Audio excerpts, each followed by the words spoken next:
Hello, my little love bugs. How's it going? Happy Friday. It is your host, Migdalia, podcast of Life with Migdalia, here again with you today. Now, this is going to be the last episode for February, so I'd like to kick it off with, something that's super important, and we're going to end the theme this month for relationships stuff. And, there's always going to be relationship topics because relationships are life. But this one is for the people who, I don't want to say deal with, I don't want to say handle, maybe challenge. I don't know.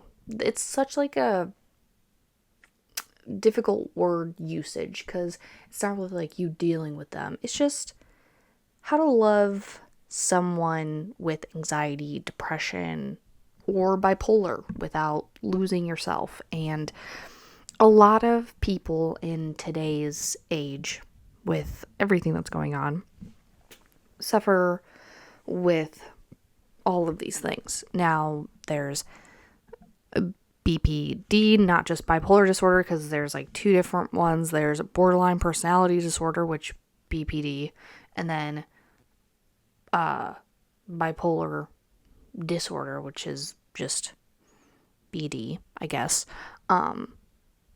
But almost every relationship that I've had, the other person whom I've dated has suffered from anxiety and depression. And it's just been one of those topics that have been really difficult.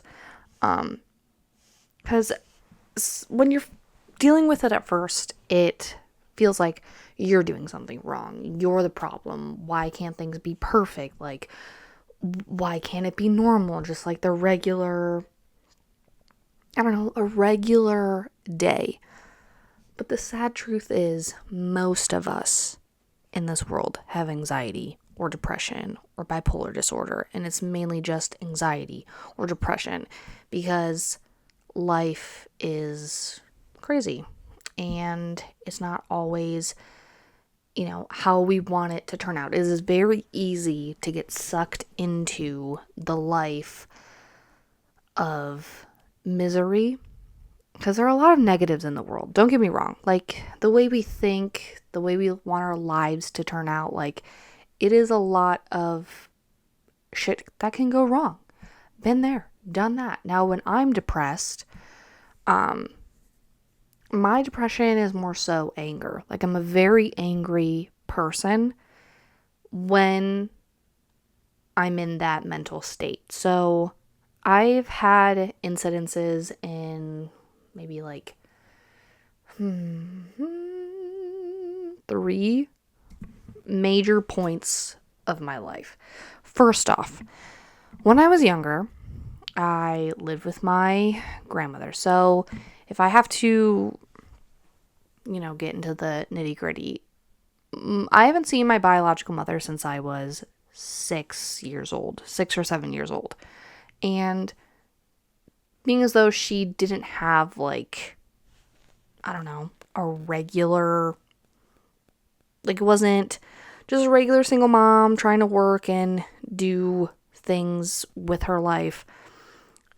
My childhood, like, my biological mother sold drugs. She did drugs. She, like, had children with several different men. She had like books on like a notebook or whatever of people that owed her money from selling these drugs. And sure, this information could be just random, not necessarily random, but something that my dad has heard because that information is just coming from him. And I trust my dad.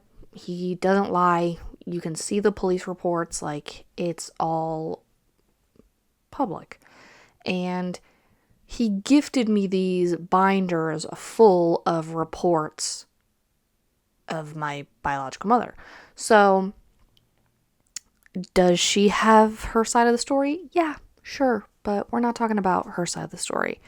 I'm just giving you a general idea of what she was like, and given my memories that I do have of her parties and, drinking, and how she got pregnant with me and my other siblings and whatever else, and how she ended up just abandoning us. Like, it goes hand in hand with all the other stories that I've heard. So, yeah, how can you be wrong?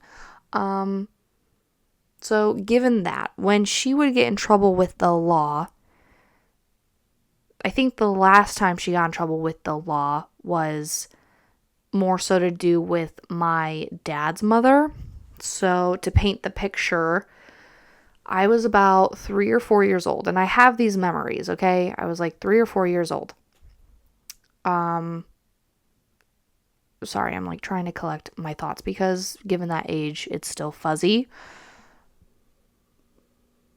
But at that age, I remember spending time with my dad's mother. I don't really refer to her as my grandma, but we can call her Granny. I don't know, just to make things easier instead of saying, oh, my dad's biological mother. Granny. She basically went to my biological mother and was like, hey, I'll take Migdalia off your hands. You go be a teenager. You go have a good time. Like, don't worry. And then Granny ended up taking me back to her house where my uncles were.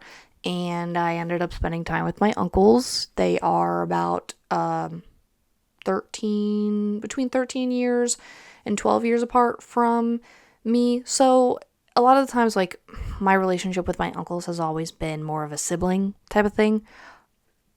Love my uncles to death. And it's weird when you grow up in a situation like that where, my parents are 15 years old, having a child. So that 15-year age difference makes it feel more like siblings rather than a parent. So I literally got to grow up with my parents, and not many people can say that. And going back and thinking of how they used to be and what they did when I was that young, like, it's so crazy to think about. So anyway, Granny took me over to her house. I ended up staying with them for a few days, and then when my biological mother was like done having her little, I don't know, alone time, she was like, okay, like, I'm ready to have my daughter back, I guess. I don't know. Granny ended up finding out that my biological mother had a warrant out for her arrest and kind of trapped her. So Granny ended up telling my biological mother to meet her at said place, ended up calling the cops on her saying, hey, I'm meeting her at this location. I know there's a warrant out for her arrest, so here she is.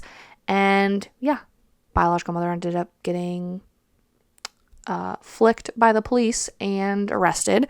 At that point, my biological mother had to sign over guardianship to my grandma, so my biological mother's mom, which I guess I ended up calling her Ma, so we'll just stick with that name as Ma. So me and my sister, second born, ended up living with Ma for years. I'm pretty sure like 3 years, until she ended up getting brain cancer. And at that point, when she got sick, she ended up calling my father and was like, hey, there's a situation. Not to mention, the biggest part of why she was calling up my dad and being like, hey, can you take these girls? Apparently, bio mom was threatening to burn the house down with us inside of it if Ma did not give us to bio mom. So it created a whole mess. Ma was trying to find us a new place to live because she was scared for our safety.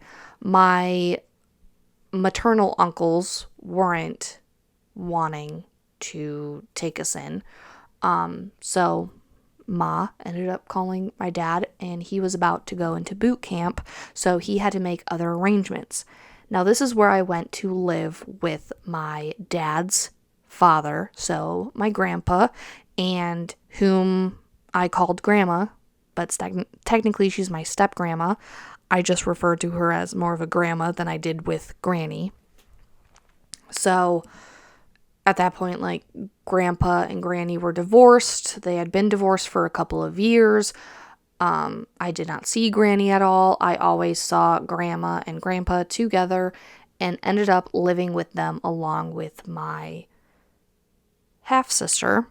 And that kind of spiraled into me becoming an angry child because of how much I was moving, how much my environment was changing, going back and forth. I was also in an abusive situation because my grandma and grandpa were physically abusive. Like, they would burn my shit behind my back, and I never noticed because I was a child dealing with a lot of issues and trauma and, being thrown from one place to another, and it was just a whole mess. So I lived with my biological mother, and then I lived with my grandma or ma, and then I lived with my grandma and grandpa, and it was just a whole mess. Not to mention that they would smack me in the back of the head, especially my grandma, she would smack me in the back of the head because that's where bruises wouldn't show up because of my hair.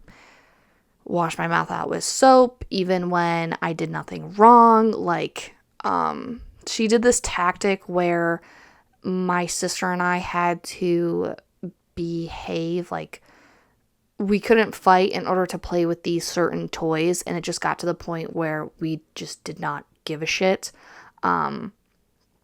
As for the other background, they couldn't have a stable environment either because we were moving from house to house. I think while I was living with them for a year or two, we moved 3 times. So, like, different houses in a 1 to 2 year time span. It was so weird.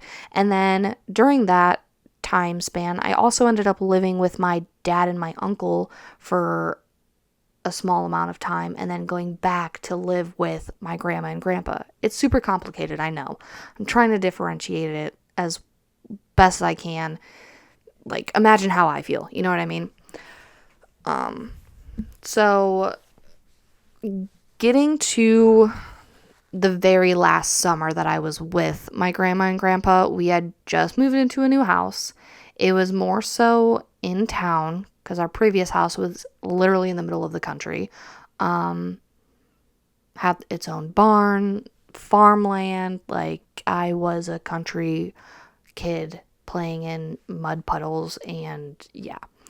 So we were back in the town, Sandusky, Michigan, to be exact. And the last day, I shouldn't even say the last day, the last couple of days are kind of a blur, and they're so messy and they're so, like, heartbreaking, especially as a kid. So given that I was technically an only child when I was with my dad, at that point, he was seeing my mom, aka stepmom. He was seeing my mom at that time, and she would buy me new shoes, get me new clothes. At some point when I would stay with them, like, I had all these toys that would be in her 1-bedroom apartment. So then anytime I went over there, like, I had toys to play with, and it was just perfect.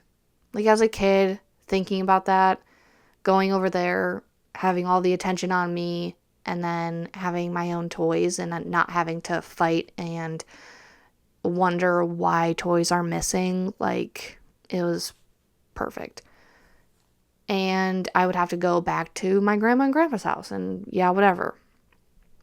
So my shit would just end up becoming missing. Like, I had a lot of toys there too, as children do, but I had to hold on to my keepsakes very much. You know how, normal families, I guess, you have keepsakes. You have your baby blanket. Your parents keep, like, all your baby clothes, or, like, oh, your little stuffed animals that you had. I never had that. The only thing that I have from my childhood is the lamb from Precious Moments as a stuffed animal. I still have. His name is Lambie. Lambie, Lambie. And I took him with me everywhere. Like, he was my safe space, and I always had him in my bed. And thank God they never did anything to that, because as a kid, that having that as my only keepsake really was, very important to me. So thankful they never did anything to that. Well, I should also add, during the time that I was living with my dad and my uncle and going back to my grandma and grandpa's house, Ma had died. My maternal grandmother had died, whom took care of me for years. Like, I was very much attached to her, slept in her bed, like, with her. She had died, and I had watched her in that hospital bed after her surgery, half of her head hair shaven off and just a huge scar. I don't remember what she died of. I'm pretty sure it was brain cancer. I don't know if she got it again, but that was another pin in the cushion of everything stacked on top of each other. Now, I think the last final pin was the day that I was leaving my grandma and grandpa's house. I shouldn't even say the day. It was a couple of days, like I had said before. I had lied about something earlier in the morning, okay? I remember it clear as day. I can't remember what exactly I was lying about. I just know that I was lying about something. And my grandma ended up looking at me and be like, hey, if you lie again, I'm going to put soap in your mouth. So I was like, okay, like, I'm sorry. I'm not going to lie again. Like, I had told her I'm not going to lie. And that was that. And then the whole rest of the day goes by, and I don't know what the hell I did to upset her. I don't know if I just annoyed her, but she ended up dragging me into the bathroom and shoving soap into my mouth. And I just remember screaming and crying, being like, I didn't lie. I didn't lie again. And she was like, no, but you lied this morning. So you told me if I did lie again, you wouldn't wash my mouth out with soap, but then you took it back, and because I upset you, you ended up holding my face into the sink with soap in my mouth and washing my mouth out. Like, as an 8-year-old, that shit's fucking wild. And I think she knew that my parents were coming to get me, because after that, she made me spend the rest of the night in my bunk bed on the top, and this is very important, and then the rest of the next day in my bed. And she dragged all of my toys out of that room, and she made my sister pick out everything that she wanted from my toys. So I'm sitting in my bunk bed watching out the bedroom door with a decent view of her holding up a toy, being like, do you want this? And my sister, not understanding what the fuck's going on, because she's, what is she, 5? Like, I'm not going to hold that against her. She's 5 years old. What the hell does she know? And she's like, yeah, I want it. So then she put it to the side, and my sister got to keep that toy. And I'm screaming and crying, saying, no, that's mine. That's mine. Why are you doing that? That's my toy. Like, just totally upset. And she'd tell me to shut the fuck up, like, as someone does, I guess.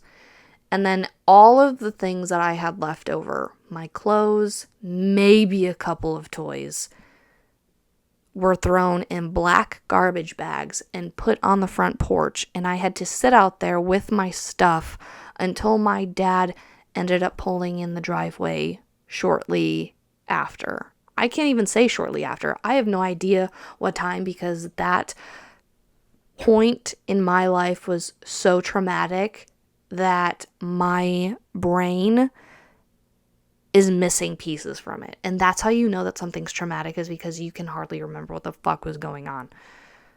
So I was sitting up on the porch, and even my mom and dad were both saying, yeah, you were sitting there with all your stuff in garbage bags as we came to get you. And thank God they brought their friends with the second car and loaded all of my shit into the car, into the trunk. And it was probably, I want to say like 5 bags, maybe less. I have no idea. But since then, I have not spoken to my grandparents at all. Like, I maybe did once when I was 20 and I accidentally ran into my sister and my grandma in a Hobby Lobby, but yeah, never said a word to them ever again. So given all of this information, I was an angry kid by the time I ended up, finally settling down in a place, and it caused me to be depressed because everything I had known was gone. My life was constantly changing, and those are the factors of, depression in little kids. Not having a solid, normal environment. So I'm glad that I didn't develop anything other than that depression, and I ended up getting out of it.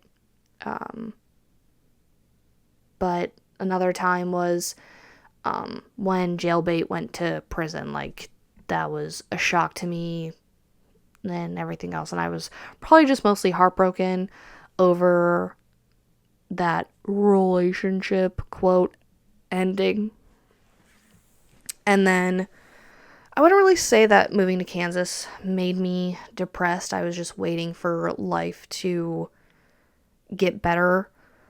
But there's a lot of other people out there who have had a way worse time and childhood than me.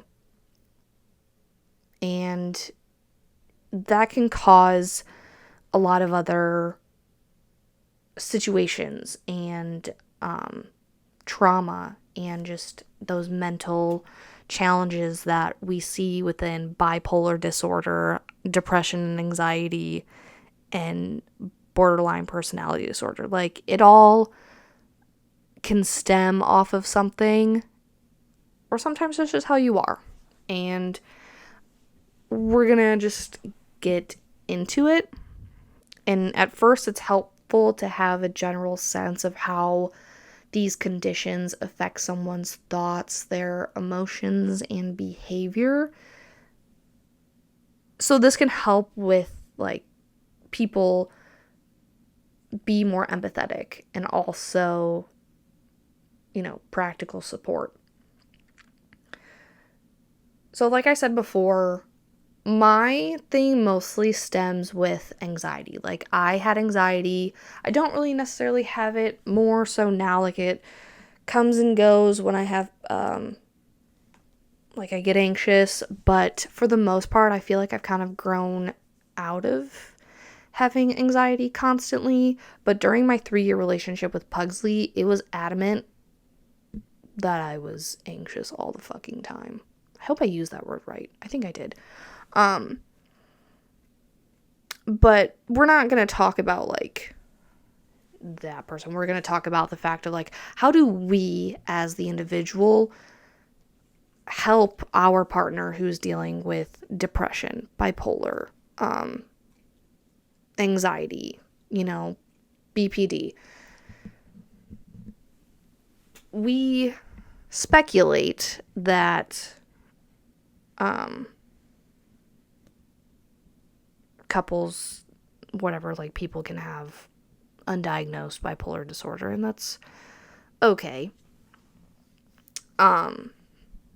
But my girlfriend has anxiety. She suffers from depression, like all of that. And we're just gonna talk about that. So, with bipolar disorder, this involves mood episodes, mania, hypomania, and depression. And this is just the brain's regulation of mood, energy, and reward systems is altered. So the neurotransmitters like dopamine and the circadian rhythms, yep, there it is, the sleep-wake cycles may be dysregulated. The treatments often include mood stabilizers, e.g., lithium. We have our antipsychotics and sometimes adjuncts for sleep or anxiety. Obviously, like therapy can help. So, for example, people do interpersonal and social rhythm therapy or IPSRT, which can help stabilize daily routines like sleep and eating to reduce relapse risk, because a lot of these people tend to need a routine. There's nothing wrong with routine.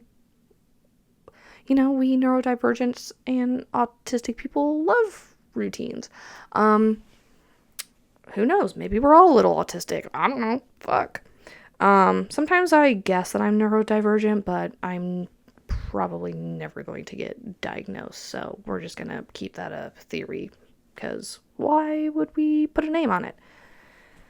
As for depression and anxiety, depression can involve the persistent low mood of lack of energy, the negative thinking, and the feelings of hopelessness, whereas anxiety disorders involve excessive worry, psychological arousal, like heart racing, tension, and often the cognitive distortions, such as catastrophizing what if thinking. So that's my problem. I always have the what if thinking. I'm always worrying. And these conditions can engage many brain systems like stress response, prefrontal cortex, which is involved in regulation, and the amygdala, where we process emotion.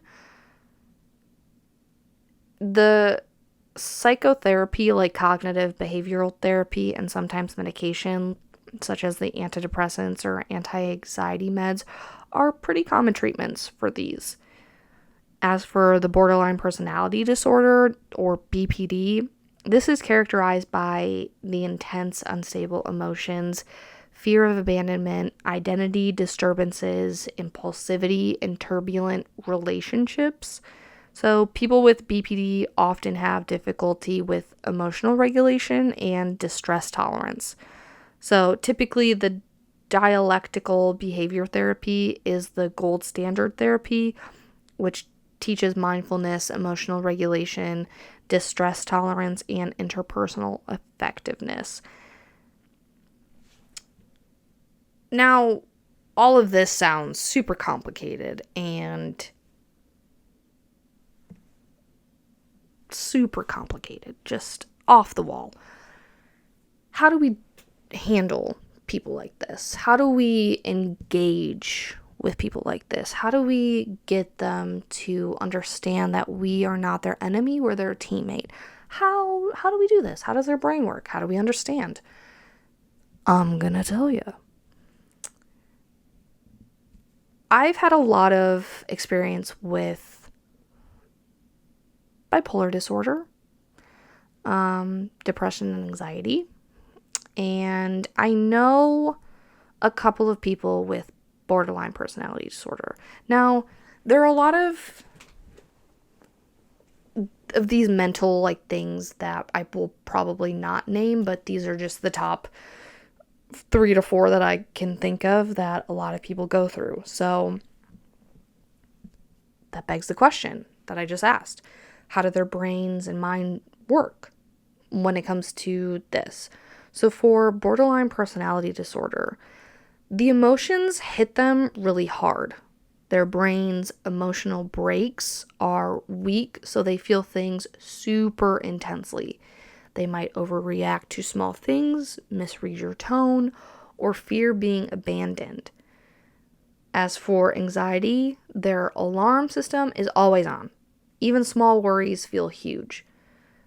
They might overthink, panic, or feel tense a lot. As for depression, they may feel hopeless, tired, or uninterested in things that usually make them happy, that they usually enjoy. Even simple tasks feel impossible. For bipolar disorder, they go through highs, mania, and lows, depression. Mania can make them feel super energetic, invincible, or impulsive. And then the depressive phases make them low energy and sad. They feel things stronger than most people, and small actions or words might feel like big threats. Their thinking can swing from "you're amazing" to "you hate me" really quickly, like 0 to 100, fast as fuck. They may struggle to control impulses during emotional or manic moments. It's not always their fault, but it is their responsibility to regulate it. And I want to make this apparently clear that you are not here to fix them, because that is how you can burn yourself out, always feeling like you have to take care of someone and do things for them. The best way I can put this for you is you are their teammate. You are there to support them and kind of help them help them. Like the instance of you can only help someone help themselves. You know what I mean? So how do they see the world and how their experience is different? So maybe understanding this can help us understand it more and help them. So during a manic episode, such as bipolar, your partner may feel euphoric, invincible, supercharged, talk quickly, have racing thoughts, and take big risks. During the depressive episodes, they may feel hopeless, disconnected, fatigued, unable to make decisions, or even believe things will never change. In anxiety, even neutral or mildly stressful situations may feel incredibly overwhelming. They may overthink, catastrophize, or feel physical symptoms like a tight chest or trembling. With borderline personality disorder, there can be a very high emotional sensitivity, like small perceived rejections or misunderstandings may trigger intense fear, and they may test the attachment, kind of like the push and pull behavior, because they deeply fear being abandoned. So what is the push and pull behavior? It's them doing things to kind of self-sabotage to see how far they're willing to push you in order for you to be like, I'm not going anywhere, I'm right here, I want to be with you. They're testing your loyalty to see what pushes you. As for impulsivity and self-harm in BPD, part of the emotion regulation difficulty can lead to self-harm or suicidal behavior or other self-destructive acts. Now, if you are a visual learner and you want to fully understand what the hell I'm talking about, or even just want to know just for yourself, the best thing that I can tell you to do, and I'm sure there's other things that you could possibly do. The one thing that comes to me is watching Shameless, where the character Monica and Frank interact with each other. And that show is a great representation of how people deal with, or really just see the challenges that someone with bipolar disorder goes through. So Monica has bipolar disorder. So you see her in episodes where she's manic. She's like having a great time. She's the life of the party. She's like having a great time. She's going crazy. And then the next minute she gets rejected by someone and she completely crumbles. Like she is devastated, and she goes in bed and she just lays there for days on end, and like nothing gets her up and whatever, and she ends up being surrounded by her family on Thanksgiving, and in the kitchen she slits her wrists and tries to kill herself.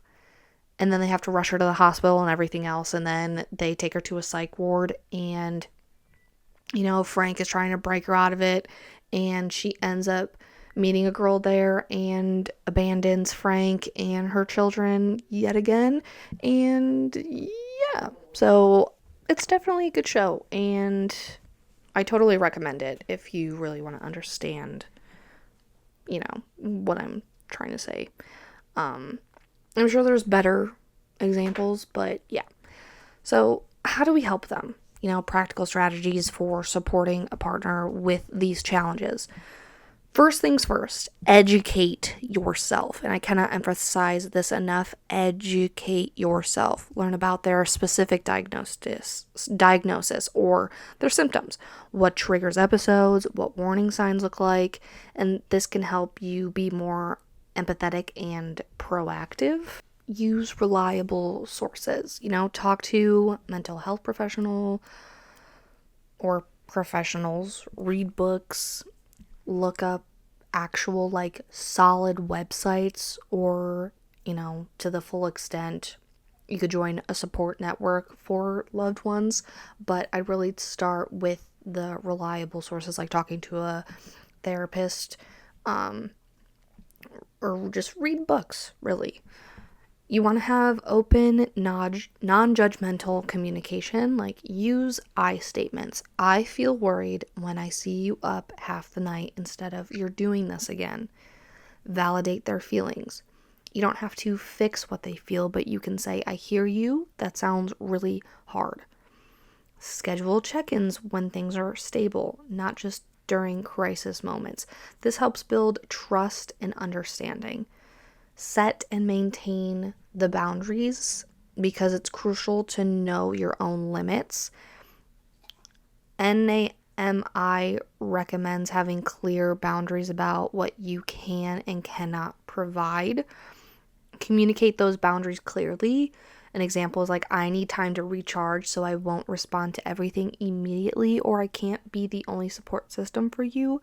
Therapy is important.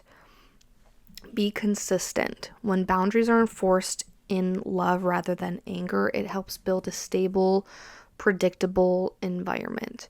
There's crisis planning and de-escalation, such as make an early warning plan with them. Define what signs like sleep trouble, increased risk taking, withdrawal. What do those mean? That they might be heading into a mood shift, and agree on steps to take. During a manic episode, stay calm and don't engage in power struggles. Try to slow things down. Encourage rest, regular meals, reducing stimulation such as bright lights, too much social pressure. You have to remind them gently of what your agreed upon plan is, if you have one. During a depressive episode, you want to offer support without pressuring. I'm here. We don't have to do anything except be. Encourage the routine, sleep, eating, but you have to be gentle about it, because sometimes things like basic self-care feel very difficult. Know when to involve professionals. If there's a risk of self-harm or psychosis, make sure you have, those crisis resources ready, such as therapists, hospital hotlines, whatever they need. Medication support. You don't make their medical decisions, but you can remind them gently about appointments or help track side effects if they ask. Be a partner in routine. So for bipolar, helping maintain a steady schedule like sleep, eating, exercise can be powerful. And self-care for you, because we can't forget about you. Supporting someone with mental illness can be emotionally draining. You have to make time for your own therapy, support groups, or just rest. Have those alone time, do something that helps you, benefits you. you need that time to recharge. You need to build a support network like friends, family, or other loved ones who understand. You need to recognize your limits. You are not their therapist and you cannot fix them. Your role is simply to be a loving partner, not a savior. Okay, we don't need you being a white knight. It's really not worth it. And you can't have that type of pressure on your shoulders because it just makes the burnout worse and faster. You want to listen and validate. Say things like, I hear you, that sounds really hard, instead of you're overreacting. Communicate those I feel statements. Avoid blame and criticism. Set the boundaries. I need a break right now, but I'll come back when I'm calm. And the boundaries are not mean. They help both of you stay safe. And just encourage the treatment, okay? Now, these can be relationship specific challenges and things to watch out for. So, an intimacy fluctuation in bipolar. So, during mania, sexual drive may spike. During depression, it may drop, and this can be confusing. So, talking about it can help. Trust and forgiveness in bipolar episodes or BPD, emotional reactions can lead to hurtful behavior. So, couples counseling can help rebuild that trust, understand episodes, and negotiate boundaries. And then, validation versus enabling. Validate the feelings. That must feel painful while not necessarily enabling unhealthy behavior, such as, I can't ignore when things get dangerous. If there's a BPD meltdown, you can stay calm. Don't argue. Help them ground themselves. Deep breaths, slow movements, quiet space. Repair after emotions settle. Talk about what triggered the episode. Sometimes they might not even remember. Sometimes they can go from 0 to 100 and you don't even know how to, pull back and actually stop what's going on. I've had those moments too where something will trigger just a manic episode and you're like, whoa, whoa, whoa, what the hell just happened? It goes from night and day. Like crazy, crazy work. And you're sitting there like, I don't know what to do. I don't know how to stop this. I'm still learning how to figure that out and how to do that. But sometimes a simple hug can really let them decompress. Just if they're into the physical part, try hugging them and embracing them and making them feel safe in a space, because you're supposed to be their safe person. As for the anxiety attacks, help them slow down. The grounding exercises, breathing or focusing on senses, don't dismiss their feelings, okay? They are real to them. As for the bipolar mania, you got to reduce the stimulations, the lights, the noise, the chaos, anything that's just overwhelming and just overstimulating. Encourage them to pause before big decisions, and you have to remember to stay calm, stay gentle, and be realistic. Now, when to reassess, knowing when it's much more than just being supportive. If you feel your own mental health is deteriorating because of the relationship, it's a major warning sign. If there's repeated crisis, such as hospitalizations, self-harm, and a little engagement in treatment, you may need to have a serious conversation about sustainability. It's okay to step back, and sometimes the best support is caring but firm and letting them know you love them, but also that you can't carry all the burden alone.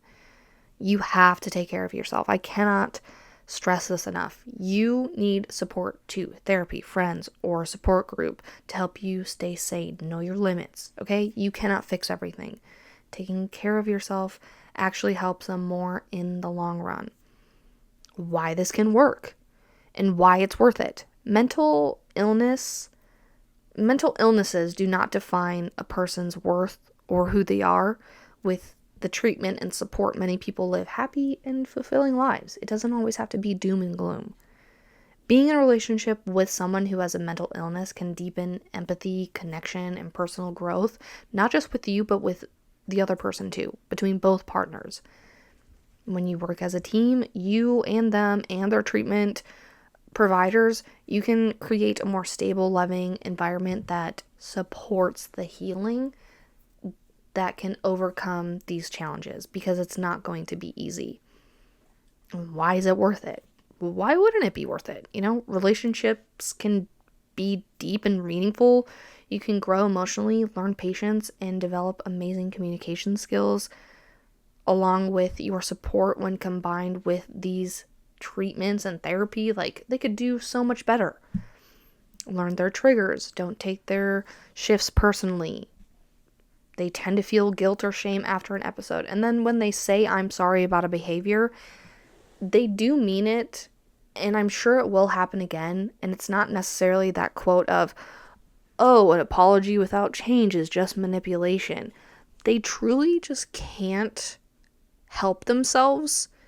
And it's a lot harder to do, especially when it's somebody who hasn't had like proper treatment or doesn't really know where to start, because let's face it, therapy and medication is not easy to come by these days, especially when a lot of people don't have health insurance.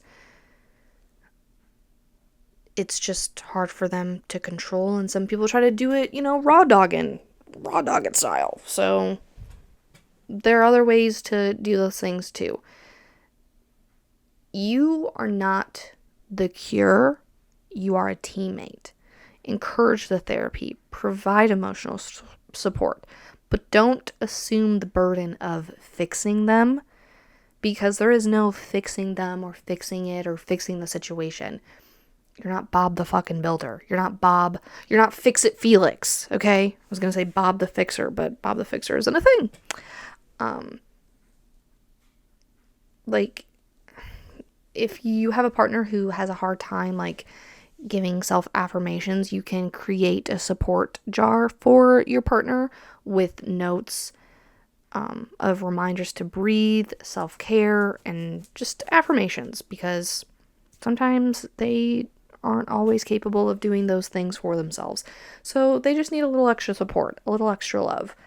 And sometimes it's, can be easily communicated, like, "Hey, I need a little extra support today. I need a little extra love." If my girlfriend is feeling a little out of it or just needs space, we have agreed that she will squeeze my arm or my hand 3 times when she doesn't want any physical interactions, just wants to be left alone and to be doing her own thing. And that's okay.